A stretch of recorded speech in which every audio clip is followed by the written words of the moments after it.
네, 반갑습니다. MV픽 대표 안진범입니다.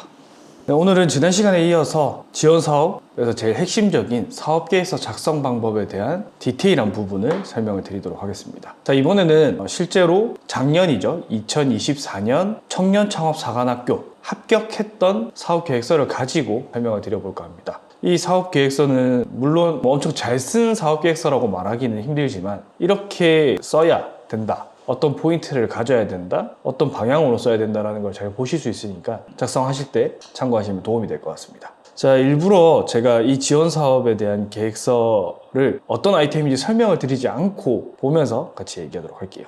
제가 말씀드렸던 것처럼 사업화 과제명, 이걸 봤을 때 대충 이 아이템이 어떤 거겠구나라고 하는 게 한 70% 정도는 드러나야 됩니다. 이걸 그대로 보시면 모래로 사용 후 버려지는 폐벤토나이트를 수거하여 재사용 가능하게 하는 정제기술, 이렇게 적혀 있습니다. 그러면 보는 심사위원 입장에서 무슨 버려지는 모래를 뭐로 만든다? 뭐 이런 느낌이 들잖아요. 딱 그 정도면 되거든요. 무료로 컨설팅하고 도와드렸던 분의 사업계획서인데 여기서 이 모래가 조금 좋지 않다라고 해서 그때는 수정을 하자라고 했는데 최종적으로는 이렇게 제출이 됐었고 합격을 했었습니다. 자, 그러면 이어서 또 설명을 드리도록 하겠습니다. 돈 계산하는 부분이 있는데 이거는 어렵다거나 중요하다라는 내용은 아닌데 많은 분들이 헷갈려 하셔서 그걸 계산하는 방법만 간략하게 설명드리겠습니다. 그래서 사업비 구성 계획이 있는데 첫 번째를 정부 지원금에서부터 출발을 해야 됩니다. 지원금이 1억이다 라고 하면 이걸 전체 사업비에서 뭐 몇 퍼센트 이런 식으로 계산을 하게 되는데, 그러면 전체 사업비가 보시면 143.3% 이렇게 나오게 되거든요.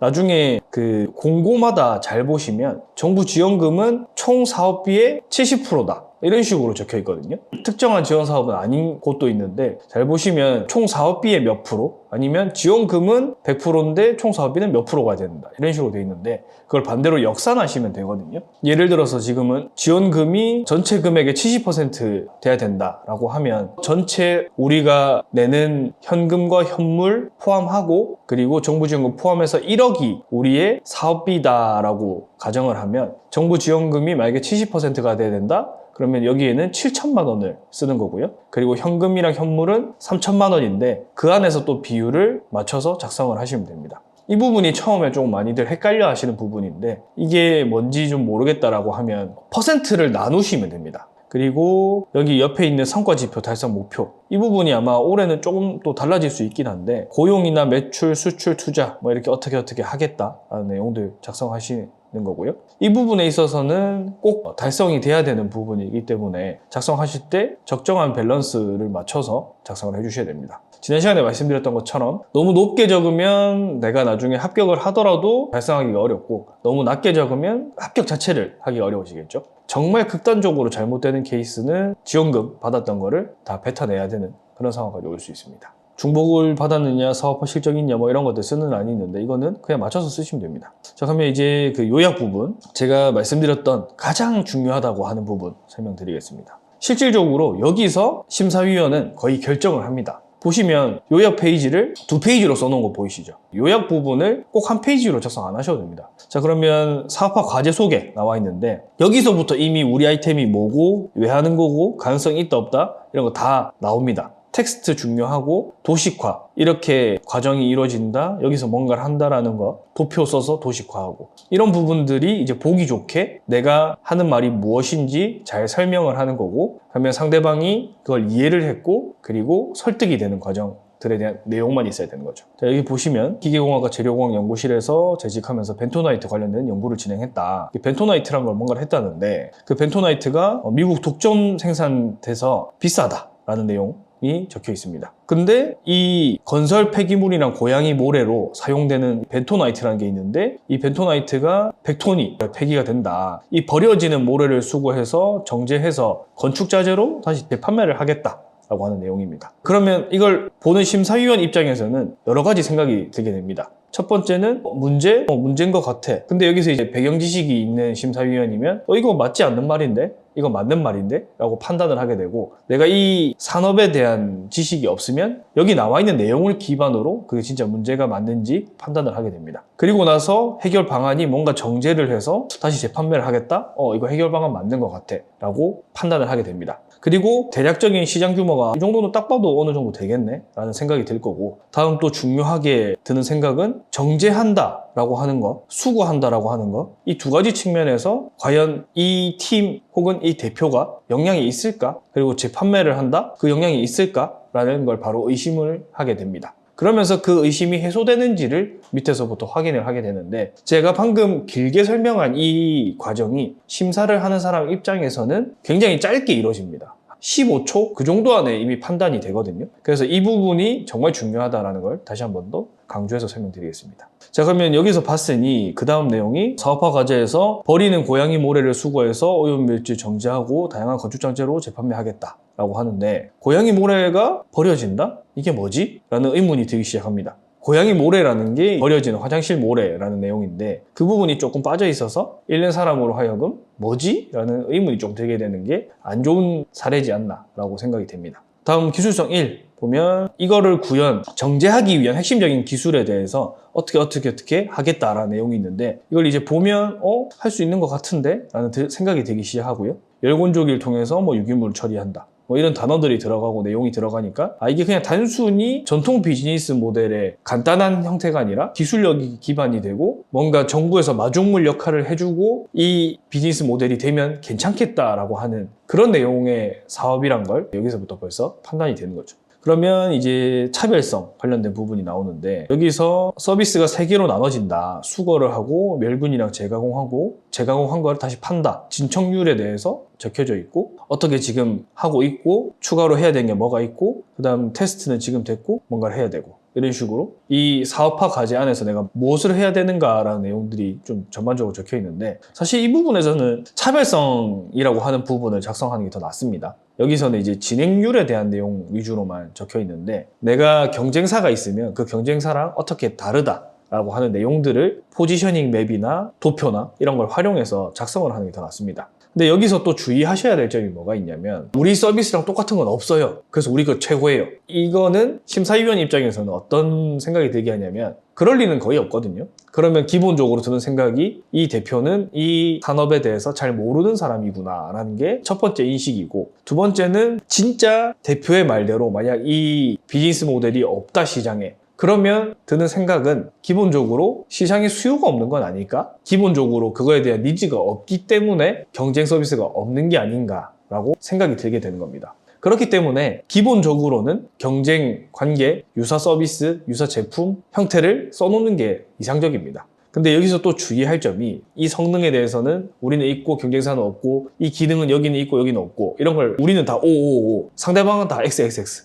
이렇게 쓰시는데, 그거보다는 우리는 다름을 보여주는 게 낫습니다. 뭔가 차이점이 있다라는 게, 시장에서 이 니즈를 속하는 사람도 있고 우리도 뭔가 경쟁력이 있다라는 게 느껴지는 거지, 무조건 우리가 다 좋습니다 라고 적어버리면 그걸 보는 순간 심사위원은 또 똑같이 생각합니다. 이 사람 잘 모르구나, 신뢰도가 떨어지구나. 그래서 작성하실 때 제가 얘기 드렸던 것처럼 이 제품이나 서비스에 대해서 100가지를 쓸 수 있다고 하면, 우리가 다 잘하는 것만 쓰는 게 아니라 우리가 좋은 거, 상대방이 좋은 거, 그 항목을 잘 선택하셔서 작성을 하셔야 됩니다. 그래야 더 신뢰도가 있는 도표가 됩니다. 그리고 포지셔닝 맵, X축, Y축에 어떤 내용을 작성하고, 우리는 이쪽에 위치해 있고 경쟁사는 어디에 위치해 있다, 차이점을 명확하게 보여주고 그 포지션에도 수요가 있다는 걸 설득력 있게 제시를 하셔야 됩니다. 아무래도 뭔가 오른쪽에 위에 있으면 좋다라고 생각을 하니까, 이게 예를 들면 가격, 그리고 Y축에는 속도라고 만약에 가정을 하면, 속도 빠르고 가격도 높은 거 좋은 거야, 제일 오른쪽 위에 있으니까, 이렇게 생각을 하시는데 아닙니다. 가격이 비싼데 속도가 빠른, 예를 들면 쿠팡을 선호하는 사람이 있는데 가격은 싸고 배송은 느린 네이버를 선호하는 사람들이 이쪽에 있듯이, 포지셔닝 맵에서 오른쪽 위에 있는 것과 왼쪽 밑에 있는 거는 다름의 차이인 거지, 뭐가 쿠팡이 더 우세하다라고 얘기할 수는 없는 거죠. 이런 것처럼 포지셔닝 맵을 쓴다고 하면, 그러면 X축과 Y축을 어떤 걸 적느냐가 굉장히 중요해집니다. 읽는 사람 입장에서 정말 포괄적인 가격과 품질을 써버리면 이 프로덕트와 다른 프로덕트 간의 경쟁 관계가, 포지셔닝 자체가 어디인지를 모르게 돼버리거든요. 다름을 인지하게 돼야 되는데 더 좋다 아니다를 써버리게 되면, 가격은 낮은데 품질은 좋아, 이게 무조건 당연히 좋은 거잖아요. 근데 다름이 아니라 더 낫다가 돼버리면 우리께 계속 좋습니다, 좋습니다 라고 얘기를 해버리면 심사위원회 입장에서는 이 사람이 잘 모르고 있고 이 사람이 하는 말에 바로 신뢰도가 사라져버리게 됩니다. 그래서 차별성 부분에서는 이렇게 적기보다는 경쟁 서비스가 어떤 게 있고 경쟁 제품이 어떤 게 있고 우리랑 어떻게 다르고 포지셔닝상에 어떻게 다르다. 근데 그 다름에 대한 수요도 있다가 가장 완벽한 답변으로 이해를 하시면 됩니다. 자, 다음이 이제 국내 목표 시장인데 여기서 우리가 돈을 어떻게 얼마나 벌 수 있다라는 내용이 나와줘야 됩니다. 여기 보시면 이제 수거 서비스는 반려묘 가구고 어떻게 해서 돈을 받겠다. 이게 도표로 표시를 해놨고요. 그리고 멸균이랑 제광곡은 어떻게 톤당 얼마씩 받겠다. 그래서 수익시장, 유효시장, 전체시장 이런 식으로 개념이 적혀 있는데 이 부분에서도 자세하게 설명을 해드리면 쓰기 조금 어려우실 겁니다. 대부분. 인터넷에 처음에 찾아보면 안 나오니까. 왜냐면 내가 하려고 하는 시장이 기본적으로 없는 시장일 확률이 높은데 이걸 어떤 개념으로 이해를 하셔야 되냐면 이걸 잘 알고 있다? 이꼴 이 시장에 대해서 잘 알고 있는 대표다라는 걸 또 보여주기도 하거든요. 어떤 개념으로 보냐면 배달의 민족이 초반에 IR 했던 자료를 본 적은 없지만 있다고 가정을 해보겠습니다. 제일 처음에 배달 중개만 했던 시장으로만 본다고 하겠습니다. 대부분 내가 배달의 민족의 사업계획서를 쓴다고 하면 일반인들은 전체 시장이랑 뭐 이런 시장에 대한 규모를 쓸 때 우리나라 배달 규모를 써버립니다. 배달 음식에 대한 규모. 근데 잘 생각을 해보면 배달의 민족을 돈을 어떻게 버는지를 보면 지금은 중개 금액이 얼마 뭐 이런 식으로 받고 있기도 하지만 처음에는 사장님들한테 깃발이라고 하는 노출 광고 비용을 받았었습니다. 자, 그러면 사장님의 입장에서 생각을 해보시면 사장님은 배달의 민족이 있기 전에는 전단지 혹은 124에 등록을 하는 비용 이게 마케팅 비용으로 쓰시는 돈이었거든요.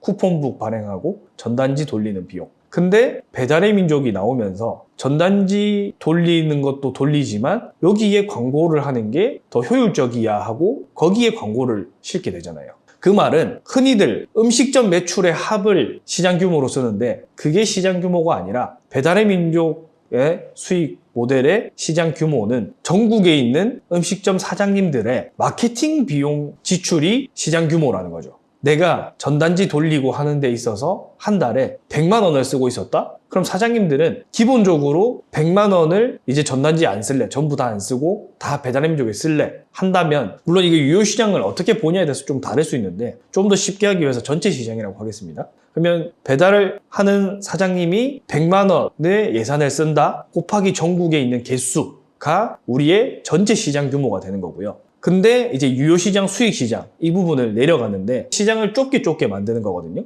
잘 생각을 해보면 사장님들이 이 100만 원 중에서 아무리 배달의 민족의 효과가 좋다고 한들 뭐 지금은 완전 다른 얘기긴 하지만 시장 초반을 한번 생각을 해보면 전단지도 어느 정도 쓸 거고 배달의 민족도 어느 정도 쓸 거잖아요. 기존 걸 다 없애지는 않을 거잖아요. 그러면 100만 원 중에서 50만 원만 쓴다. 50만 원 곱하기 전체 개수. 이게 또 유효시장이 될 수 있는 거죠. 자, 거기서 또 더 쪼개서 생각을 해보면 사실 지금은 파스타집도 배달을 하고 조개구이집도 배달을 하는 세상인데 예전에는 이분들이 배달을 안 하셨었거든요. 그러면 더 작은 시장을 따지면 예전에도 배달을 하셨던 중국집, 피자집 이런 음식점들의 개수 곱하기 마케팅비가 또 더 작은 유효시장일 수 있다는 겁니다. 처음에 사업계획서를 쓰는 단계에서는요. 그러면 여기서부터 이제 전체 시장은 그러면 더 커질 수 있는 상황이 됩니다. 왜냐하면 파스타집도 이제 배달을 하는 세상이 됐거든요. 그리고 사실은 시장의 독점적인 위치까지 올라가면서 이제 마케팅 비용을 예전에 100만 원 쓰던 게 지금은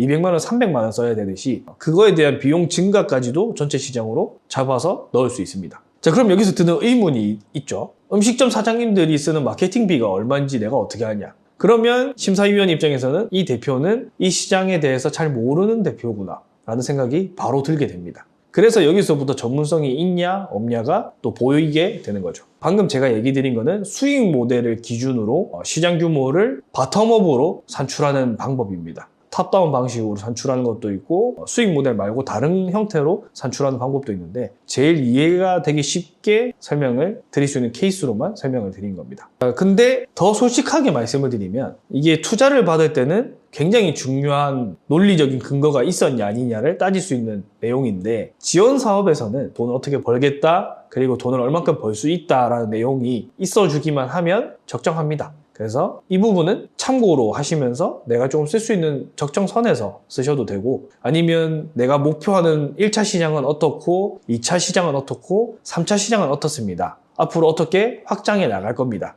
이런 식으로 간단하게 쓸 수도 있습니다. 지원 사업에서는 그 정도만 쓰셔도 충분하다는 거죠. 다음이 사업기간의 성과 달성 목표. 이 항목은 25년도에는 바뀔 수도 있는 내용이지만 24년을 기준으로 설명드리면, 아까 위에서 달성해야 된다고 하는 핵심 지표, 고용, 매출 뭐 이런 걸 KPI라고 되어 있는데, 거기서 내가 뭔가를 하겠다라고 한 거랑 그 다음에 무형적으로도 뭔가를 하겠다라고 있는 부분들이 있습니다. 그래서 아까 말씀드렸던 것처럼 이게 너무 낮으면 합격이 어렵고요, 너무 높으면 합격하고 나서도 나중에 문제가 될 수 있습니다. 그래서 적정한 밸런스를 가지고 작성을 하셔야 됩니다. 다음이 이미지. 여기 이미지는 4개를 쓰는 게 더 나을 수도 있는데, 내가 뭔가가 좀 많이 진행돼 있고 보여줄 만한 내용들이 많다라고 하면 이미지를 넣으셔야 됩니다. 근데 여기서도 비슷한 내용의 이미지를 여러 개 넣으시는 분들이 있는데, 그게 아니라 딱 어떤 부분에 어떻게 돼 있다, 어떻게 돼 있다라는 내용들을 잘 쓰셔야 됩니다. 여기서는 우리 모래 수거가 어떻게 됐다, 멸균이 어떻게 돼 있다 라고 하는 부분.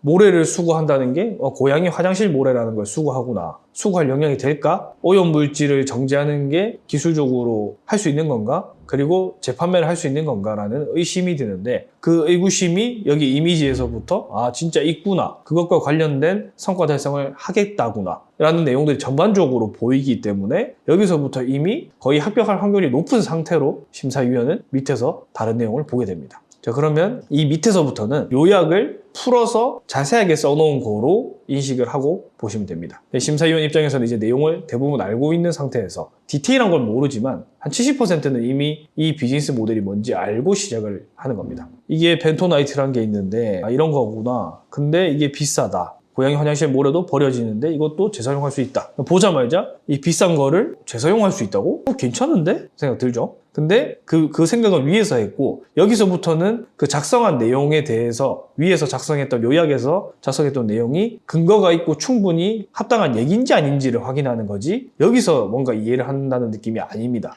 작성해 놓은 내용을 보니 근거가 있는 내용이구나, 합당한 내용이구나가 느껴지죠. 그리고 나서 나는 이렇게만 하겠다라는 내용, 중복으로 요약에 적혀 있지만 이게 충분히 이해되는 내용이기 때문에 또 적혀 있어도 되고, 이걸 보고 위에서 이해를 한 내용이라면 심사위원은 바로 넘기게 됩니다. 다음이 이제 실현 가능성인데, 실제로 얘가 이렇게 지금 공정을 다 해내고 있구나, 진짜구나 느껴지죠? 이 내용을 정말 디테일하게 모르더라도 아까 위에서는 없었던 내용들, 의구심이 들었던 게 여기서 해소가 되기 시작합니다. 그리고 가지고 있는 기술이 또 뭐 이런 게 있다 라는 내용이 보여지죠. 보유기술 1과 2에서. 그리고 나서 여기 비교 분석. 여기는 이제 벤토나이트 관련돼서 포지셔닝 맵으로 나와 있습니다. 가격과 팽윤성이라고 해서 이게 커지는 그런 내용인 것 같아요. 단어만 보고 추정이 되는 거죠. 그래서 어떻게 된다라는 내용이 느껴집니다. 다음이 자금 조달. 사실 여기서 거의 끝났습니다. 요약에서 의구심이 들었던 부분들이 해소가 됐고 여기는 합격을 하겠다라는 마음을 가진 상태로 심사위원은 이렇게 쭉 다 훑어보고요. 그리고 나서 평가표에 항목에 대해서 매기고 그래서 자연스럽게 거의 합격이라는 상태로 보게 되는 겁니다.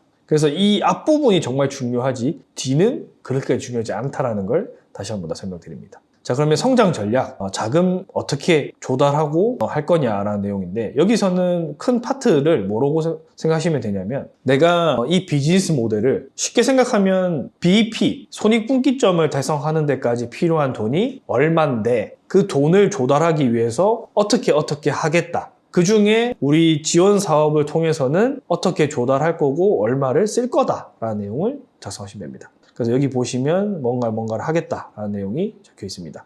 근데 여기서도 사실 역량의 차이가 느껴집니다. 왜냐하면 물론 예비 창업 패키지를 하시는 분들은 모를 수도 있는 내용인데, 사업을 하는 대표들이나 심사위원들이 보게 되면 BEP를 달성하는데 얼마가 어디에 필요하다라고 나와 있는데, 사업을 안 해본 사람들이면 이게 얼마가 필요한지에 대한 그 내용 자체를 잘 모르는 경우가 많습니다. 예를 들면 인건비라고 돼 있는데, 그 인건비에 사실은 4대 보험료도 필요하고 퇴직금 적립도 필요하고 기자재 비용도 필요하고 임차료도 얼마가 필요하고 이런 개념들이 있는데, 직장인으로만 살아본 사람들은 연봉만 생각을 하거든요. 거기서부터 이미 엄청난 차이가 발생을 합니다. 그래서 필요한 자금이 얼마다라는 내용을 쓰는 게 조금 전문적으로 사업을 해봤거나 혹은 전문적으로 재무적인 거에 대한 이해가 있는 사람들은 얼마가 필요하다라는 내용을 잘 작성할 수 있고 그리고 그게 합당하게 쓸 수 있게 됩니다. 이거는 역량이 없으면 못 쓰게 되는 건데 그렇다고 우리가 그 역량이 없으니 지금 갖출 수는 없고 그러면 할 수 있는 게 적정한 선에서 내가 공부를 하고 BEP를 달성하기 위해 필요한 돈들이 뭔지를 잘 작성하는 거죠.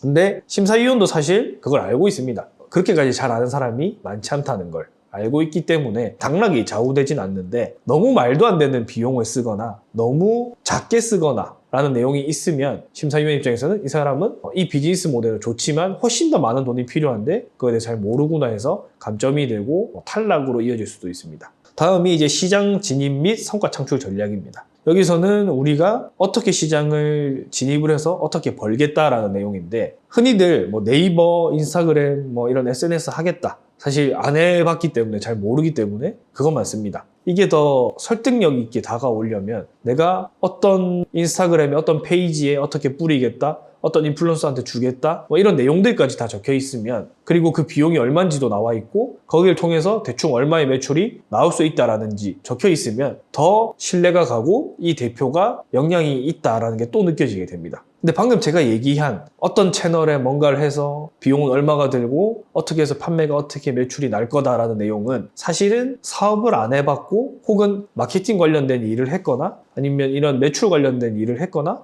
영어 관련된 일을 안 해봤으면 적기가 어렵습니다. 그게 맞는 거고 내가 어떤 역량이 있느냐에 따라서 사업계획서에 쓸 수 있는 내용이 달라지게 되는 게 사실입니다.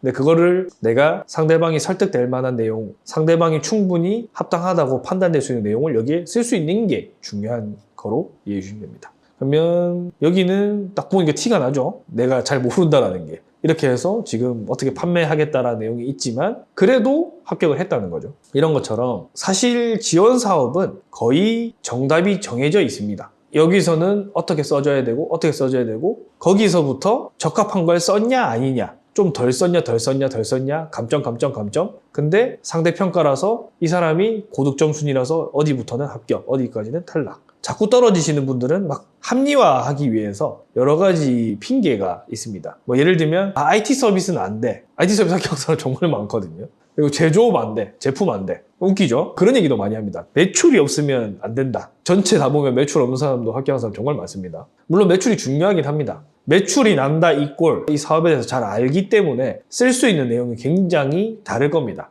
그거에 대한 역량이 있고 해봤기 때문에. 물론 아는 건 많지만 잘 쓰냐 못 쓰냐는 또 다른 문제이긴 하지만 그래서 이제 매출이 있는 사람들이 합격을 잘하는 거지 매출이 없으면 떨어진다는 절대 아니라는 거죠. 어떻게 쓰냐의 관점이고 그리고 더 정확하게 말하면 이거는 이제 대표의 역량들 중에서 여러 가지 역량을 필요로 하는데 그 중에 텍스트와 이미지를 기반으로 설득할 수 있는 역량, 지원 사업들에서 요구하는 내용에 대해서 정확하게 이해를 하고 있고 그걸 쓸 수 있는 역량이 있냐 없냐의 차이인 거지 이거 잘 쓴다고 사업을 잘하는 거는 아니라는 거죠. 별개의 역량이라는 거죠. 그래서 항상 생각을 할 때 이 사업계획서를 쓰는 거에서는 정답이 있으니 그 정답에 맞는 글쓰기를 하실 수 있어야 된다는 걸 이해하셔야 됩니다. 그리고 해외 시장 진출할 때는 뭐 적혀 있지만 사실 이거는 크게 기대를 안 합니다. 물론 처음부터 글로벌한 비즈니스 모델을 하는 곳이면 오히려 높은 점수를 받을 수 있지만 없다고 해서 떨어지는 게 아니라는 거죠. 그래서 뭐 특허도 어떻고 진출 역량이 어떻고 그리고 협약 기간에 어떻게 하겠다 라고 하는 내용들 적혀 있습니다. 그리고 나서 이제 팀 구성, 팀 역량 이 부분인데 제가 개인정보 관계상 가려놨지만 여기서 작성하셔야 되는 거는 우리 비즈니스 모델의 특징과 장점이 100가지라고 하면 그 중에 추려서 작성해야 되듯이 내가 살아온 인생과 나의 역량이라는 게 한 100가지 될 거잖아요. 그 중에서 우리 이 비즈니스 모델이랑 관련된 것만 쓰는 겁니다. 취사 선택 잘 하셔가지고 여기서도 내가 뭔가를 한다 그리고 해줄 사람에 대한 내용을 쓰시는 겁니다. 사회적 가치는 어떻다. 나머지 지역 특화 이 부분이 이 지원 사업에서 예외적으로 있는 케이스라서 다른 지원 사업에도 이렇게 예외적으로 뭐 쓰는 케이스들이 있을 건데 때에 따라서는 필수적으로 작성해야 되고 그런 게 있을 수 있으니까 적정선에서 작성을 하시면 됩니다. 이 사업계획서도 사실 많이 아쉬운 점이 있지만 제가 강조드리고 계속 설명드리는 심사위원의 입장에서 가장 부합하는 사업계획서 중 하나라는 걸 알 수 있습니다. 보자 말자 이게 무슨 아이템인지 과제명 보고 대충 이해를 했고 요약해서 괜찮은 것 같은데 될 것 같은데 라는 생각이 들었고 그 다음 페이지에서 이거에 대한 의구심이 있었는데 해소 오케이 괜찮네. 다른 부분에서 크게 문제없는지 체크. 그리고 나서 심사위원은 점수를 매기게 됩니다. 그래서 이런 식으로 두 가지식으로 사업계획서를 앞부분에서 충분히 작성을 해주셔야 이거를 심사위원이 정말 꼼꼼하게 봐주면 너무나 좋겠지만 그러려면 정말 많은 사람들이 하나하나씩 분석하듯이 봐줘야 되는데 현실상 그거는 거의 불가능하기 때문에 짧은 기간 안에 심사위원은 보면서 정확하게 판단을 할 수 있는 방법은 요약과 앞부분을 가지고 판단을 하고 뒷부분에서 문제가 있는지 없는지를 보기 때문에 만약 미괄식으로 뒤에 우리가 힘을 줘가지고 썼다? 거의 망한다. 이렇게 이해를 하시면 될 것 같습니다. 저는 이걸 단디벤처 포럼을 통해서 알게 되신 분들을 무료로 도와드리는 일을 하고 있지 이걸 대필해달라거나 돈을 줄 테니까 컨설팅 해달라? 이런 건 하고 있지 않다는 점 다시 한 번 더 설명을 드리고 혹시나 내가 정말 너무 간절하게 계속 떨어졌다. 방향성을 어떻게 써야 된다라는 내용이 있어야 내가 열심히 하는데 방향을 잘못해서 열심히 하면 이렇게 가버리거든요. 근데 방향이 맞아야 천천히 하더라도 올라갈 수 있으니까 내가 이런 부분에서 진짜 방향이 뭔지 잘 모르겠다 라고 하시는 분들은 댓글을 작성해 주시면 저희가 내부적으로 검토해서 도움을 드리도록 하겠습니다. 고맙습니다.